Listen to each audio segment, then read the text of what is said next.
Hello friends, Android application development सीखने की series में आज हम देख रहे हैं एसक्यूएलाइट डेटाबेस का CRUD ऑपरेशन, जिसमें हम रीड ऑपरेशन जो है लास्ट वीडियो से हम डिस्कस करने जा रहे हैं।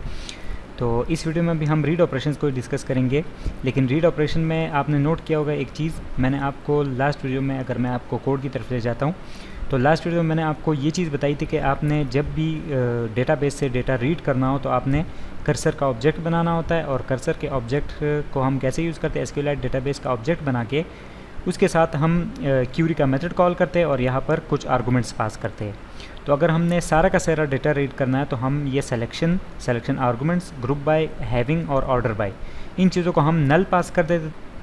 तो जितना भी हमारे पास डेटा होता है हमारे पास टेबल के अंदर, तो सारा का सारा डेटा हमारे पास कर्सर ऑब्जेक्ट में मिल जाता है, और फिर ये वाइल लूप के थ्रू हम एक एक कर्सर को विज़िट करके अपनी पोजो क्लास में कन्वर्ट करते हैं, जो कि हमारे पास स्टूडेंट है इसका हमारे केस में, और फिर हम क्या कर लेते हैं, उस लिस्ट में ऐड करके यहाँ से लिस्ट रिटर्न कर रहे हैं। ठीक है, तो इस वीडियो में हम कुछ इसी तरह का ही काम करेंगे लेकिन यहाँ पर हम क्या करेंगे कि ये जो सिलेक्शन है, सिलेक्शन आर्गूमेंट्स है, ऑर्डर बाय है, इनको हम यूज़ करेंगे कि इनको हम कैसे यूज़ कर सकते हैं। ठीक है, तो पहले मैं आपको डेमो दे देता हूँ अपने प्रोजेक्ट का। तो मैं आपको यहाँ से प्रोजेक्ट ओपन करके दे देता हूँ।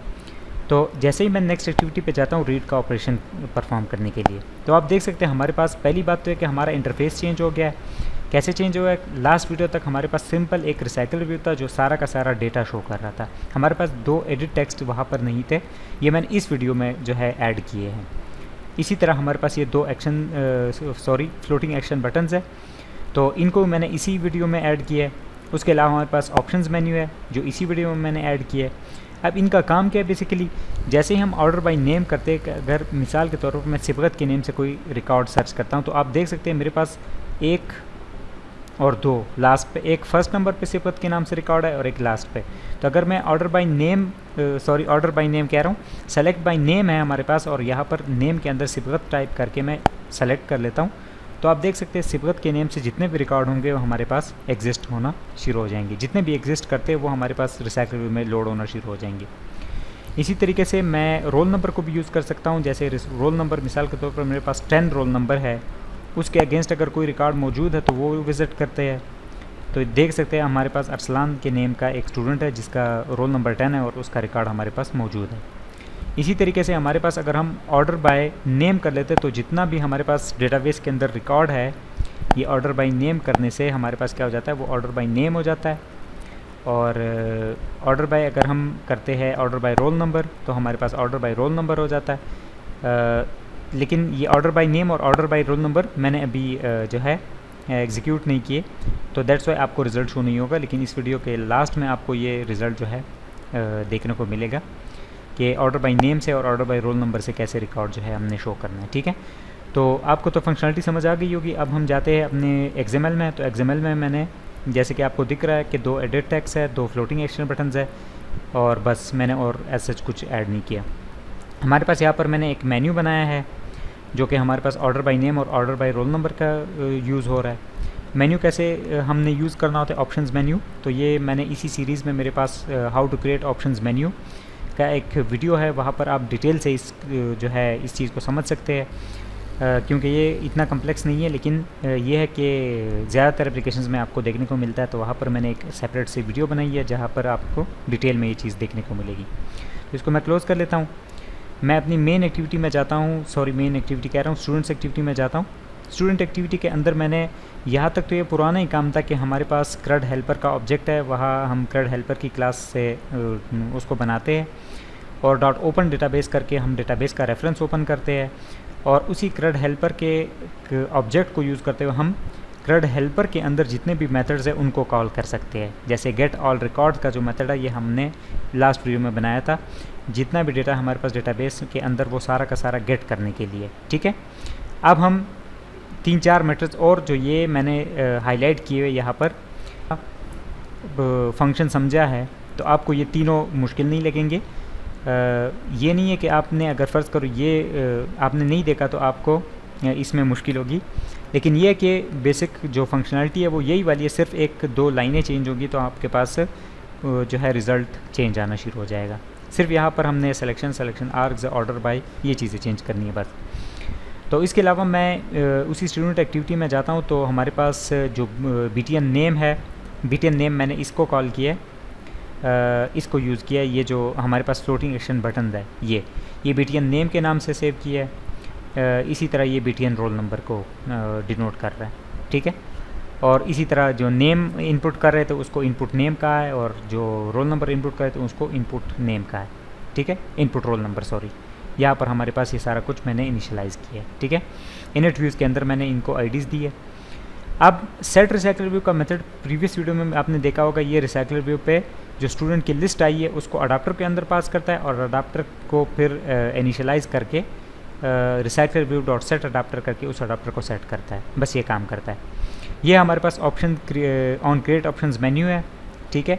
और यहाँ पर उसके जितने भी आइटम्स उस ऑप्शन मेन्यू के अंदर है उनके ऊपर मैंने स्विच केस लगा के अलग अलग एक एक आईडी चेक कर रहा हूँ कि अगर ऑर्डर बाय नेम किसी ने सेलेक्ट किया तो क्या करे, order by roll number select किया तो क्या करे, ठीक है। तो इसमें हम कोडिंग लिखेंगे अभी, लेकिन फ़िलहाल आपको मैं कोड का ओवरव्यू दे रहा था। तो CRUD हेल्पर की क्लास के अंदर हम जाते हैं और गेट रिकॉर्ड्स नेम का जो मेथड है यहाँ पर हम कोडिंग करना शुरू कर लेते हैं। तो इस मेथड का काम क्या होगा कि ये हमारे पास जितने भी रिकॉर्ड्स है इस इनपुट नेम के साथ, मतलब जो भी इनपुट हम पास करेंगे नेम का, उस नेम के अगेंस्ट जितने भी रिकॉर्ड होंगे वो हमें एक लिस्ट के फॉर्म में रिटर्न होंगे। तो काम हम क्या करेंगे कि ये सारा का सारा हम उठा के यहाँ पर पेस्ट कर लेते हैं, बस, ठीक है। अलग अलग मेथड्स मैंने बनाए हैं ताकि बिगिनर्स को ये इजी लगे। अदरवाइज़ आप इसी एक मेथड को यूज़ करके यहाँ पर आर्गूमेंट्स ले सकते हैं और इफ़ एल्स की कंडीशंस यूज़ करते हुए आप अपना काम कर सकते हैं। एज अ प्रैक्टिस आप ये चीज़ ट्राई कर ले, आपको ज़्यादा चीज़ समझ आ जाएगी। लेकिन मैं यहाँ पर अलग-अलग फंक्शंस बना रहा हूँ ताकि बिगिनर्स को ये चीज़ मुश्किल ना लगे, दैट्स वाई। अदरवाइज़ ये एक ही मेथड के अंदर आप काम कर सकते हैं, ठीक है। तो यहाँ पर मैं नेम्स ही रिकॉर्ड्स ही गेट कर रहा हूँ, लेकिन इस नेम के साथ, ठीक है। तो इस केस के लिए मैं क्या करूँगा कि मुझे, अगर आप इस चीज़ को, इस नल को हटा दें और यहाँ पर आप कंट्रोल P प्रेस कर दे, तो आप देख सकते हैं हमारे पास स्ट्रिंग की एरे हम पास करते हैं स्ट्रिंग आर्गूमेंट्स के लिए। तो एक एरे हमें बनानी पड़ेगी, क्यों? क्योंकि मैं जितना भी नेम्स के अगेंस्ट मेरे पास रिकॉर्ड्स है तो वो मुझे गेट करने हैं। तो यहाँ पर मुझे selection arguments as a array list pass करनी है, सॉरी स्ट्रिंग एरे पास करनी है। तो स्ट्रिंग की एरे बनाने के लिए मैं सिंपल यहाँ बनाऊँगा स्ट्रिंग और उसकी एरे, और मैं लिखूँगा उसको नाम आप कोई भी दे सकते हैं, मैं आर्ग्स नाम दे देता हूँ, आर्गूमेंट्स। तो न्यू स्ट्रिंग, और यहाँ से मैं ऐसे करके एरे क्लोज कर देता हूँ। और उसके अंदर ये जो हमारे पास इनपुट में आया होगा, यहाँ पर वेरिएबल का नाम कुछ भी हो सकता है, मैं यहाँ पर इसके अंदर पास कर दूँगा। इसी तरह सिलेक्शन आर्गूमेंट्स के अंदर मैं ये आर्ग्स पास कर दूँगा। अब यहाँ पर ये जो सिलेक्शन है इसको आप नल के बजाय कंट्रोल P प्रेस कर दे, तो ये हमसे क्या मांगता है, सिलेक्शन मांगता है। जैसे कि हमारे पास डेटाबेस के अंदर आपने SQL के अंदर देखा होगा, वेयर हम लिखते हैं वेयर ID इक्वल या नेम इक्वल समथिंग, ऐसे करके हम कुछ लिखते हैं ना। तो यहाँ पर भी हम कुछ ऐसा ही लिखने वाले हैं। तो यहाँ पर हम कैसे लिखेंगे, इस चीज़ को मैं मिटा देता हूँ। यहाँ पर हम कैसे लिखने वाले, यहाँ पर हम लिखेंगे कॉलम। अब ये कॉलम कहाँ से आया ये मैं आपको बता देता हूँ। ये देखिए, आप देख सकते हैं कॉलम 2 पे हमारे पास स्टूडेंट नेम है, और ये कहाँ से आया हमारे पास, ये मैं आपको बता देता हूँ कि ये हमारे पास कहाँ से आया है, ठीक है। देखें, हमारे पास यहाँ पर हमने हेल्पर मेथड्स बनाए थे, यूटिल का पैकेज बनाया था, सॉरी यूटिल का पैकेज कह रहा हूँ। यहाँ पर डेटाबेस के अंदर यूटिल्स और टेबल इन्फो के अंदर ये कॉलम 2 पे हमने क्या रखा था, स्टूडेंट नेम। तो आप एग्जैक्ट ये स्ट्रिंग भी लिख सकते हैं, या फिर आप कॉलम 2 लिखे तो उसका मतलब भी ये बनता है। तो यहाँ पर मैं सिंपल क्या कर रहा हूँ, कॉलम 2 लिख रहा हूँ बस, जो कि स्टूडेंट STD नेम को डिनोट कर रहा है, ठीक है। तो आप इस दोनों की जगह कुछ भी लिख सकते हैं।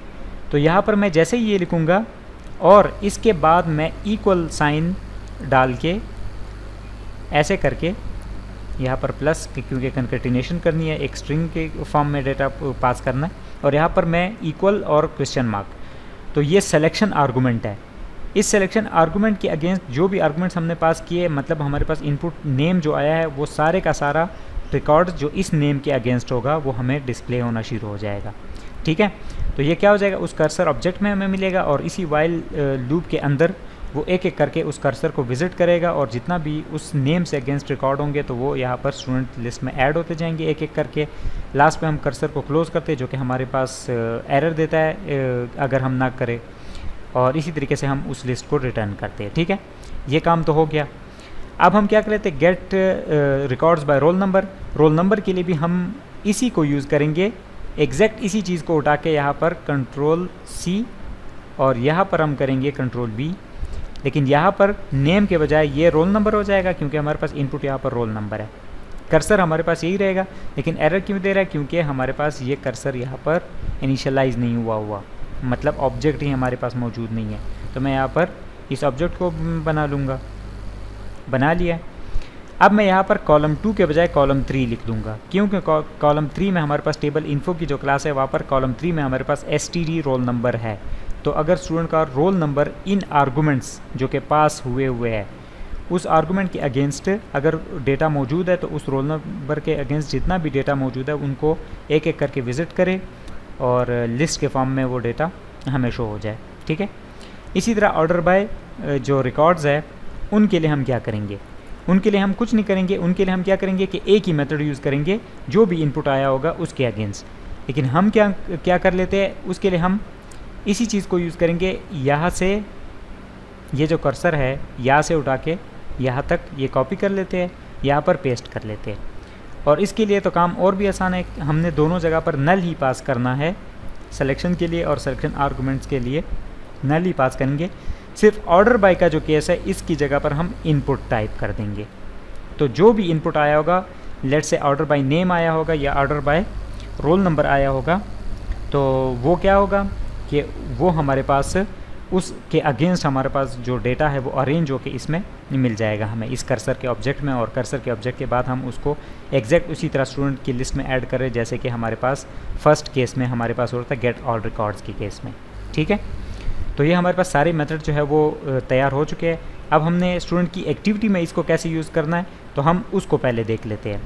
तो फर्स्ट ऑफ ऑल जब नेम के ऊपर कोई क्लिक करे तो वो इनपुट जो हमारे पास आनी चाहिए, मिसाल के तौर पर हमारे पास इनपुट नेम के नाम से हमने एडिट टेक्स्ट बनाया है, उससे टेक्स्ट को गेट करना है, उसको स्ट्रिंग में कन्वर्ट करना है।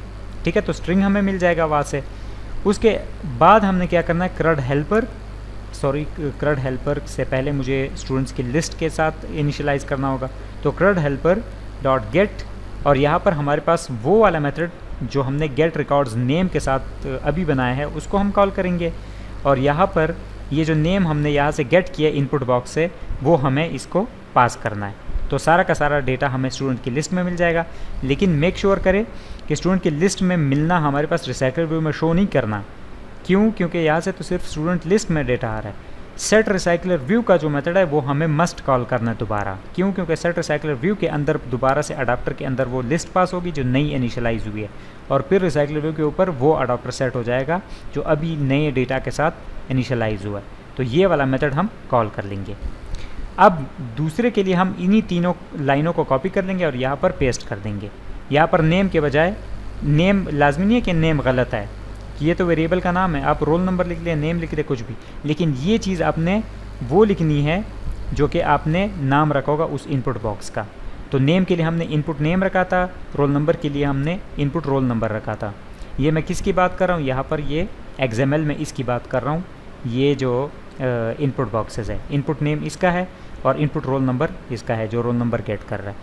ठीक है, तो मैं जाता हूँ यहाँ पर, और यहाँ पर मैं क्या कर लेता हूँ, रोल नंबर जो ये वाला रोल नंबर है, ये वेरिएबल, ये मैं पास कर देता हूँ। ये भी पास हो गया, और इसके साथ मैंने सेट रिसाइकल व्यू का मेथड भी कॉल कर लिया। अब हमारे पास दो और जगह थी जहाँ पर ऑप्शंस मेन्यू थी हमारे पास, वहाँ पर हमारे पास डेटा आ रहा था। तो मैं क्या कर लेता हूँ, students list is equal to CRUD helper dot और ऑर्डर बाय रिकॉर्ड्स, ये था ना ऑर्डर बाय रिकॉर्ड्स।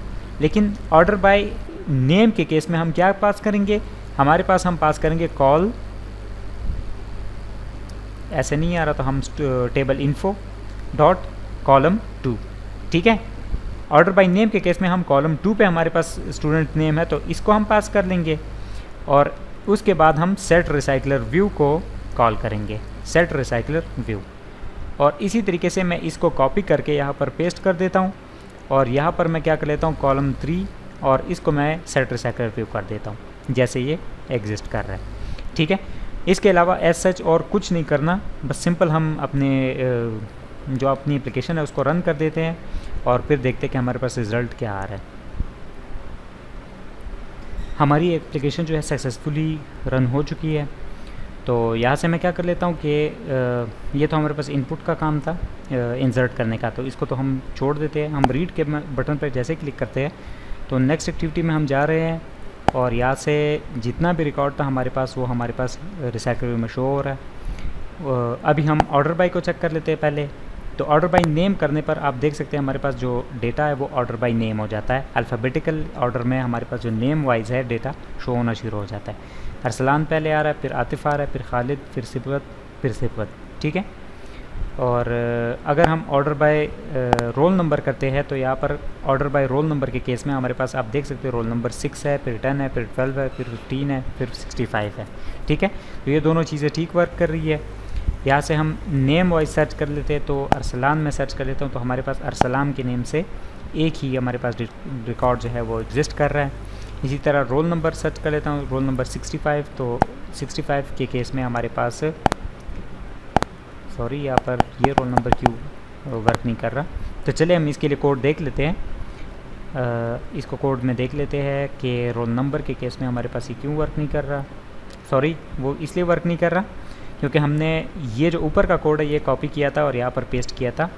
तो यहाँ पर नेम के बजाय हमारे पास रोल नंबर होना चाहिए, क्योंकि इसमें हमारे पास गेट रिकॉर्ड्स रोल नंबर होना चाहिए ना कि नेम।